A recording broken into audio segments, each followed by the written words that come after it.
आणि आता बातमी ठाकरेंच्या शिवसेनेची आहे। शिवसेनेची जवळ काँग्रेस झाली आहे। रत्नागिरीमधल्या बैठकीतनं भास्कर जाधव यांनी ठाकरेंना घरचा आहेर दिलाय। शिवसेनेची काँग्रेस झाली हे बोलताना वेदना होतात असं भास्कर जाधव यांनी म्हटलंय। पक्षामध्ये जुन्या शिवसैनिकांच्या सूचना ऐकल्या जात नाहीत। पक्षश्रेष्ठींवरती भास्कर जाधव यांनी ही नाराजी व्यक्त केलेली आहे।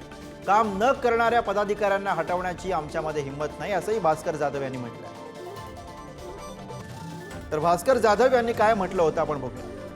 ज्यांनी बाळासाहेबांची शिवसेना बघितली, ज्यांनी बाळासाहेबांच्या विचारांची शिवसेना वाढवण्याचे प्रयत्न केला ते आजही बहुसंख्य लोक आमच्या पिढीतले ते तळमळतायत, ते तडफडतायत, ते बिचारे हातपाय आपटतायत। कोण ऐकतो त्यांचं? कोणी ऐकत नाही। आणि म्हणून या गोष्टी ज्या काय आहे त्याच्यामध्ये सुधारणा झाली तर मला वाटतं खूप चांगलं होईल अशा प्रकारची मी विनंती करतो। आणि म्हणून आमच्या नेत्यांच्यावर आमच्या लोकांचं लक्ष आहे।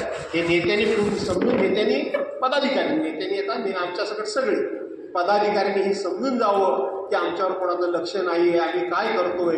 मग ते तोंडावर बोलत नसतील, कारण प्रत्येकाला बरं काय वाटेल हे बोललं की चांगलं आहे, पण त्याला खरं काय तेही त्याला माहिती आहे याची जाणीव ठेवावी। आणि पदांचं म्हणजे शाखा प्रमुख वगैरे ह्या पदांचा कालावधी मला वाटतं जर निश्चित केला तर तेवढ्या कालावधीमध्ये ते काम करण्याकरता स्पर्धा करतील। त्यापेक्षा आता आपल्या पक्षाची जवळजवळ काँग्रेसच झाली, जवळजवळ काँग्रेस झाली। वेदना होता हे बोलताना।